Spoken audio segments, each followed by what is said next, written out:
Close your eyes for a second and picture an airplane. Chances are, it's white.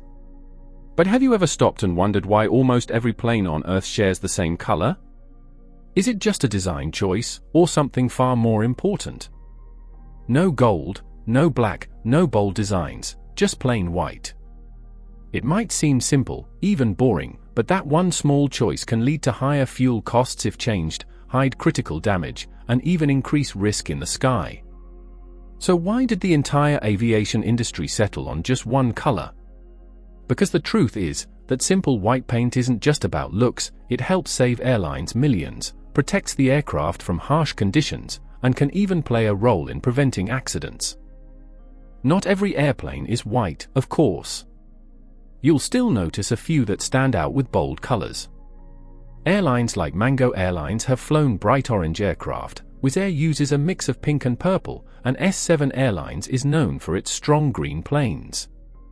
But these are exceptions. For most airlines, the rule stays simple: white just works better. Think about what you wear on a hot summer day. Lighter colors feel cooler, while darker ones absorb heat and make you uncomfortable. Airplanes work on the same principle.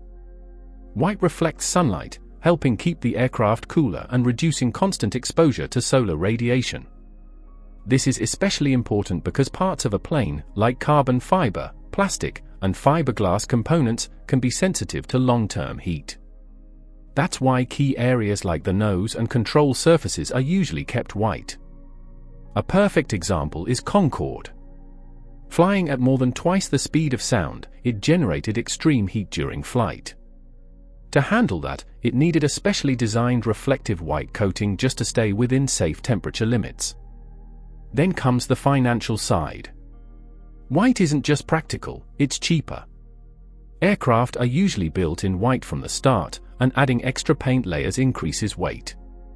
Even a small increase in weight leads to higher fuel consumption over time.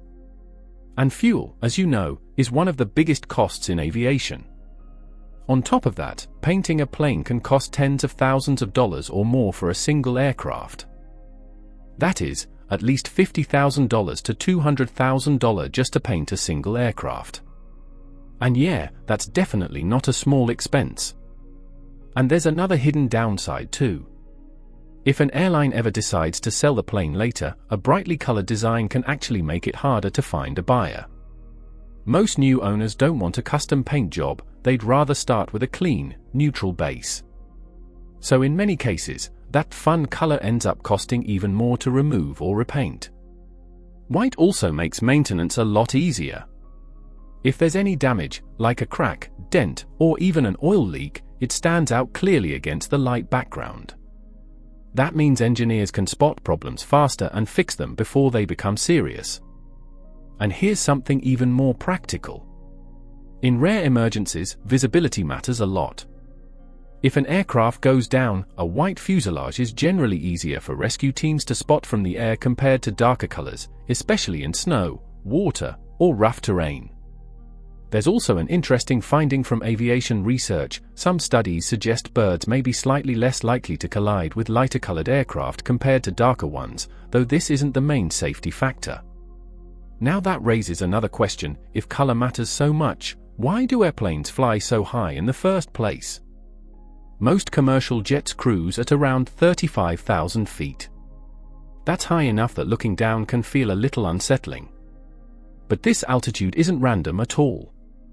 As you go higher, the air becomes thinner. That means less resistance, which helps planes fly more efficiently and burn less fuel. While some aircraft perform differently at lower altitudes, most commercial jets are designed to take advantage of this thin air sweet spot. There's another big benefit too: comfort. At cruising altitude, planes are usually above most weather systems, which means fewer storms and smoother overall flight conditions. Of course, turbulence can still happen, and it's something pilots always plan around.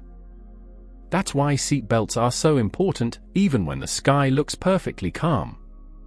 And one more thing, flying at this height also keeps planes well above most bird flight paths. Bird strikes are rare, but they can still cause serious damage, so staying higher adds another layer of safety. In aviation, it's never just about flying higher or faster, it's about finding the safest balance possible. Even if the aircraft survives a difficult situation, the damage can still be extremely costly to repair. And there's one more reason altitude matters. In rare emergencies, if something goes wrong in the air, that extra height gives the plane what you could call a safety cushion. It gives pilots more time and space to troubleshoot and try to stabilize the situation before reaching the ground. Now, once you know planes fly so high, another thing starts to feel a little strange: the tiny holes in the windows. It's often called the bleed hole, and the name definitely doesn't sound comforting at first. But it actually plays an important safety role. Inside the aircraft, the cabin is pressurized. Without that, passengers and crew wouldn't be able to breathe normally at cruising altitude. That's why the cabin is filled with controlled air, keeping pressure similar to what your body is used to at ground level. At the same time, outside the plane, the air pressure is much lower. That difference creates a strong force pushing against the windows. To handle that safely, airplane windows are built with 3 layers of glass. The outer layer takes most of the pressure. The middle layer adds backup protection. And the inner layer is what passengers sit next to. The tiny bleed hole sits in that middle section. Its job is to carefully balance the pressure between layers so the outer pane carries most of the load. And if the outer layer ever fails, the remaining layers are designed to keep the cabin safe and stable long enough for the situation to be managed. So even though it looks unusual, it's actually a clever engineering solution, nothing to worry about. And that leads to another question many people have: why don't airplanes just fly over the North Pole? The answer comes down to strict aviation rules and safety planning. For example, some regions like Tibet are restricted because of the extremely high mountain terrain in the Himalayas. And even though planes fly at around 35,000 feet, that's still not as far above those peaks as it might sound. Mount Everest, for instance, reaches about 29,000 feet. That leaves a much smaller safety gap than most people expect, which is why certain routes are carefully controlled. Everest stands at about 29,029 feet. That's only roughly a 6,000-foot gap compared to a typical cruising altitude. And honestly, that's closer than most people would feel comfortable with. But the concern doesn't stop there. Imagine flying over the Himalayas and suddenly facing a cabin pressure issue. In that situation, oxygen masks would drop immediately, and the aircraft would need to descend quickly, within about 15 to 20 minutes, to a level where passengers can safely breathe again. The challenge? Below you, it's not open space, it's a dense wall of some of the highest mountains on Earth. So the route matters. A lot. Now let's shift north for a moment, the Arctic.